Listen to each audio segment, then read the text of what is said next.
Hello everyone, welcome to texture में।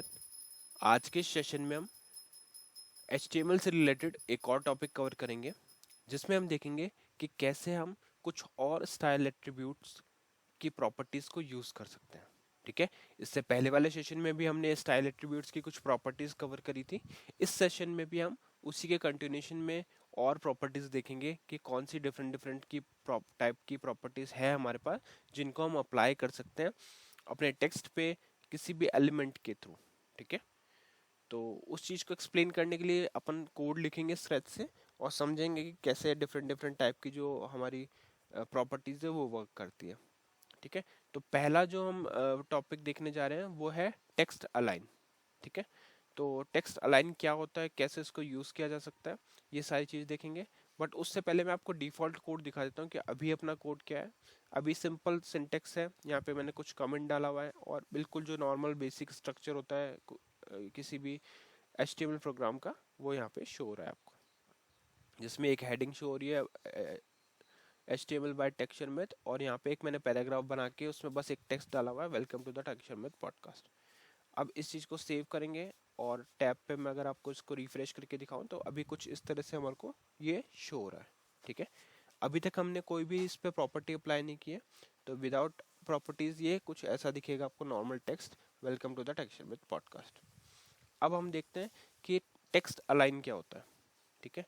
तो text line देखने के लिए सिंपल इस पैराग्राफ को पहले कॉपी कर लेते हैं और यहाँ पे इसको पेस्ट करते हैं। जैसे मैंने इसको पेस्ट किया तो आप यहाँ देखोगे, यहाँ पे वही जो नॉर्मल ऊपर अभी हमने पैराग्राफ लिखा था वही यहाँ पे आ गया। बट इसमें हम कुछ प्रॉपर्टीज अप्लाई करेंगे। तो प्रॉपर्टीज अप्लाई करने के लिए आपको ओपनिंग टैब के अंदर ही यहाँ पे एक स्पेस देना है और इधर लिखना है स्टाइल। स्टाइल लिख के जैसे आप एंटर हिट करते हो तो आपका ये बाय डिफॉल्ट ऑटो फेच करके सिंटेक्स सजेस्ट कर दिया इसने, और यहाँ पे सिंटेक्स ले आया स्टाइल इक्वल, और यहाँ पे कोटेशंस है। ठीक है। अब हमें यहाँ पे स्टाइल के अंदर कौन सी प्रॉपर्टी अप्लाई करनी है, तो ये देखो ये सारी प्रॉपर्टीज है ना, आपको ये जितनी भी दिख रही है सब प्रॉपर्टीज है, बट इसमें से हमें कौन सी यूज करनी है इस सेशन के अंदर, हमें इसमें यूज करने है, यहाँ पे इसको मैं बैक करता हूँ, टेक्स्ट अलाइन। तो सिंपली यहाँ पे लिखना पड़ेगा टेक्स्ट अलाइन। सिंटेक्स बिल्कुल एज इट इज होना चाहिए, text hyphen ALIGN, text align. अब ये क्या करता है, ये आपके कोड को जो भी आपने इसमें लाइन लिखा हुआ है, पैराग्राफ है या हेडिंग है, उसको उस जो भी आप यहाँ पे वैल्यू इसकी इस प्रॉपर्टी की जो वैल्यू आप असाइन करोगे उस वे में उसको अलाइन कर देगा। ठीक है। फॉर एग्जांपल अगर मुझे अपने टेक्स्ट को सेंटर अलाइन करना है तो यहाँ पे सिंपली इस तरह से लिखना पड़ेगा टेक्स्ट अलाइन और फिर यहाँ पे आएगा सेंटर। ठीक है। अब अगर इसको यहाँ पे हम सेव करते हैं और वेब ब्राउजर को रिफ्रेश करेंगे तो यहाँ पे आपको दिखेगा कि टेक्स्ट शो हो रहा है बट वो सेंटर में शो हो रहा है। रीजन यही है कि यहाँ पे अब हमने टेक्स्ट अलाइन प्रॉपर्टी अप्लाई की है पी टैग के ऊपर। ठीक है। उसी तरह से हमारे पास बाकी ऑप्शंस भी रहते हैं। अगर यहाँ से मैं फिर से इसको हटा के कॉलन के बाद में जैसे एक है जस्टिफाई लेफ्ट राइट, तो यहाँ पे अगर हम राइट वाले को सिलेक्ट करते हैं और सेव करके रिफ्रेश करते हैं वेब ब्राउजर, तो अब ये कहाँ पे शो हो रहा है, राइट साइड में। ठीक है। बाय डिफॉल्ट इसकी डायरेक्शन रहती है लेफ्ट साइड, बट आप टेक्स्ट लाइन कीवर्ड की हेल्प से, टेक्स्ट लाइन प्रॉपर्टी की हेल्प से इसको सेंटर अलाइन कर सकते हो, राइट अलाइन कर सकते हो, या जैसी भी आपकी रिक्वायरमेंट है उस अकॉर्डिंग चेंज कर सकते हैं। अब अगर कोडिंग के लिए आपने कोई एडिटर यूज किया है तो वहाँ पे आपको ऑटो सजेस्ट करेगा कि कौन सी वैल्यूज पॉसिबल है यहाँ पे। तो यहाँ पे आपको दिख रहा है लेफ्ट राइट, है ना। तो इस तरह से आप एडिटर की भी हेल्प ले सकते हो, बट बेटर यही है कि आप वैल्यूज को खुद से स्पेसिफाई करो, जिससे उन कंडीशंस में भी ये आपके लिए बेनिफिशियल रहेगा जब आप कोई ऐसा एडिटर यूज कर रहे हो जहाँ पे ऑटो सजेशन ऑफ है। ठीक है। तो यहाँ पे पी टैग में हमने स्टाइल टेक्स्ट अलाइन देखा और यहाँ पे मैं इसको फिर से सेंटर अलाइन कर दिया, सेव किया और रिफ्रेश कर दिया वेब ब्राउज़र को। ठीक है। तो ये नॉर्मल हमारी हेडिंग थी इस वेब ब्राउज़र पे, और ये हमने टेक्स्ट पैराग्राफ शो किया था without any type of property applied. ठीक है। अभी तक हमने इस पर कोई प्रॉपर्टी अप्लाई नहीं की थी, तो ये नॉर्मल आ रहा था। सेकेंड, जब बाद में हमने इसको यूज़ किया तब हमने इस पर प्रॉपर्टी अप्लाई करी टेक्स्ट अलाइन सेंटर, तो अब ये कोड हमारा कहाँ आ गया, सेंटर में आ गया। ठीक है। तो आई होप ये आपको क्लियर हुआ होगा। अब नेक्स्ट देखते हैं कि टेक्स्ट को बोल्ड कैसे किया जा सकता है, या बोल्ड करने के लिए कौन सी प्रॉपर्टी हमें अप्लाई करनी होगी स्टाइल एट्रीब्यूट के साथ। तो उसके लिए मैं फिर से ऊपर वाले पैराग्राफ को कॉपी करता हूँ यहाँ पे इसको पेस्ट करेंगे। अब इसको अप्लाई करने के लिए हमें यूज करना पड़ेगा फ़ॉन्ट वेट। क्या यूज करेंगे? Font weight style attribute. तो पहले आपको स्टाइल लिखना है। आपको स्टाइल क्या है? हमारा एट्रीब्यूट है। अब यहाँ पे हमें प्रॉपर्टी क्या देनी है? Font weight. ठीक है, तो यहाँ पे से आप ये ऑप्शन, जैसे आप फ़ॉन्ट लिखोगे तो उसके बाद में फ़ॉन्ट से रिलेटेड सारे आ जाएंगे। तो इसमें से हमने लिया फ़ॉन्ट वेट। फ़ॉन्ट वेट लेने के बाद में अब आपके पास ये सब पॉसिबल वैल्यूज़ हैं। ठीक है, तो अगर आपको टेक्स्ट को बोल्ड करना है तो आप यहाँ पे सेलेक्ट कर सकते हो बोल्ड, या फिर आपके पास ऑप्शन है बोल्डर, लाइटर, नॉर्मल, है ना। और ये साथ में कुछ वैल्यूज़ भी हैं कि इन वैल्यूज़ को भी आप सिलेक्ट कर सकते हो। तो अभी के लिए हम इसको करके देखते हैं बोल्ड। तो मैंने सिंपली यहाँ पे बोल्ड पे क्लिक करा, इसको सेव करते हैं, ब्राउज़र रिफ्रेश करते हैं। तो यहाँ पे आपको दिखेगा ये जो टेक्स्ट आ रहा है ये बाकी नॉर्मल टेक्स्ट से थोड़ा सा बोल्ड आ रहा है। ठीक है, उसी तरह से अगर हम चेंज कर दें इसको बोल्डर, तो देखो थोड़ा सा डिफरेंस इसमें आपको और दिखेगा। यहाँ पे रिफ्रेश किया, यहाँ पे बोल्डर हो गया। अब यहाँ पे जो बाकी वैल्यूज थे, फॉर एग्जांपल अभी अगर हम इसको यहाँ से ले लेते हैं 500। ठीक है, और 500 लेके इसको सेव करते हैं, फिर से इसको रिफ्रेश करते हैं, तो देखो थोड़ा इसमें चेंज हुआ। अब ये बहुत ही माइनर चेंज होता है तो वो आपको अभी इतना इजीली शो नहीं होगा, बट एक चीज़ है जिसके थ्रू हम इसको शो कर सकते हैं।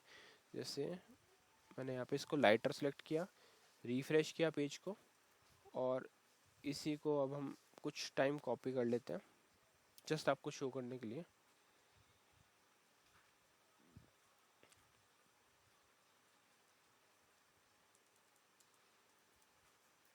और यहाँ पे इसको सेव करके रिफ्रेश करा ब्राउज़र। ठीक है, अब आपको थोड़ा सा डिफरेंस दिख रहा है। पहले वाले में जो हमने लाइटर अप्लाई किया हुआ है और लास्ट वाले में हमने बोल्डर अप्लाई किया हुआ है। तो बाकी जो भी वैल्यूज है वो कहीं ना कहीं इनके बीच में ही लाई करेगी, है ना। तो इस तरह से हम स्टाइल एट्रीब्यूट के अंदर फ़ॉन्ट वेट प्रॉपर्टी का यूज़ कर सकते हैं। क्लियर हो गया? नेक्स्ट देखते हैं, हमारे पास जो नेक्स्ट प्रॉपर्टी है वो है टेक्स्ट फ़ॉन्ट फ़ॉन्ट फैमिली। ठीक है, फ़ॉन्ट फैमिली को कैसे यूज़ किया जाता है वो भी देखते हैं। तो उसके लिए सिंपली आपको इस पैराग्राफ को मैं कॉपी कर लेता हूँ, और कॉपी करने के बाद में हम उसको यूज़ करेंगे फ़ॉन्ट स्टाइल को, सॉरी फ़ॉन्ट फैमिली नहीं, फ़ॉन्ट स्टाइल अभी हम देख रहे हैं, है ना। तो यहाँ पे मैंने इसको पेस्ट किया और इसको करते हैं सेव। तो इसने ऑटो लाइन कर दिया इसको। अब हम यहाँ पे अप्लाई करेंगे स्टाइल एट्रीब्यूट किसके लिए? फ़ॉन्ट स्टाइल के लिए। तो पहले तो स्टाइल लिखना है, एंटर करना है। अब आएगा यहाँ पे style font style, font style, ये हमने इस पे अप्लाई कर दिया। अब हमारे पास ऑप्शंस क्या क्या आ रहे हैं? इटैलिक, नॉर्मल, ऑब्लिक, है ना, ये सारे ऑप्शंस हमारे पास पॉसिबल मिल रहे हैं। तो अभी हम अप्लाई करते हैं इस पे इटैलिक। जैसे मैंने इस पे इटैलिक प्रॉपर्टी अप्लाई की, इसको सेव करेंगे, रिफ्रेश करके देखेंगे, तो अब देखोगे जो आपका नॉर्मल पैराग्राफ टेक्स्ट आ रहा था वो अब थोड़ा सा इटैलिक यहाँ पे शो हो रहा है ना। तो इस तरह से जैसी भी रिक्वायरमेंट हो उस अकॉर्डिंग आप अपना स्टाइल यूज़ कर सकते हो। स्टाइल एट्रीब्यूट को किसके साथ में? प्रॉपर्टीज़ के साथ में। और प्रॉपर्टीज़ कौन सी अभी हमने देखी? हमने देखा टेक्स्ट अलाइन कैसे होता है, टेक्स्ट फ़ॉन्ट वेट क्या होता है, और फ़ॉन्ट स्टाइल क्या होता है। तो ये सारी चीज़ें हमें यहाँ से पता चल गई। अब क्वेश्चन आता है कि क्या हम इनका कॉम्बिनेशन भी यूज़ कर सकते हैं? तो बिल्कुल हम इसका कॉम्बिनेशन भी यूज़ कर सकते हैं। उसके लिए अपन एक एग्जांपल मैं आपको दिखा देता हूँ। यहाँ पे हम इसको कॉपी कर लेते हैं, यहाँ इसको पेस्ट किया। अब देखो यहाँ पे हम क्या लिखेंगे? सबसे पहले हम लगाते हैं स्टाइल, और इधर हम लगा देते हैं फ़ॉन्ट वेट नहीं, आई थिंक टेक्स्ट अलाइन। ठीक है, तो यहाँ पे लगाते हैं टेक्स्ट अलाइन, इस पे डाल देते हैं सेंटर। बाकी आपकी चॉइस है, आप चाहो तो राइट या जो भी आपकी नीड हो। सेंटर डाल दिया। अब इस सेमीकोलन के बाद में फिर से हम लिखेंगे जो नेक्स्ट हमारा अप्लाई करना प्रॉपर्टी, फ़ॉन्ट वेट। ठीक है, यहाँ पे लगा देते हैं बोल्डर, फिर एक और स्पेस देते हैं, और अब हम लगाते हैं फ़ॉन्ट स्टाइल। तो यहाँ पे ले लेते हैं फ़ॉन्ट स्टाइल, और इधर आ जाएगा इटैलिक। ठीक है, इतना करने के बाद सेव करेंगे, ब्राउज़र पे जाके ब्राउज़र को रिफ्रेश करेंगे, तो आपको कुछ इस तरह से यहाँ पे हेडिंग शो हो रही है। ठीक है, तो अब आपको आइडिया हुआ होगा कि कैसे वेब पेज पे डिफरेंट डिफरेंट टाइप के वो फ़ॉन्ट वेट और ये सब अप्लाई होते हैं। ठीक है, अब तक जो भी हमने प्रॉपर्टीज डिस्कस की है स्टाइल एट्रीब्यूट के लिए वो आप एक साथ यूज कर सकते हो, है ना। बट हर सेशन को इजी वे में एक्सप्लेन करने के लिए हम हर सेशन में 3 ही प्रॉपर्टी को एट ए टाइम डिस्कस कर रहे हैं, ठीक है। तो आई होप आज का ये सेशन क्लियर हुआ होगा। नेक्स्ट सेशन में बाकी टॉपिक डिस्कस करेंगे। So thank you for watching texture में।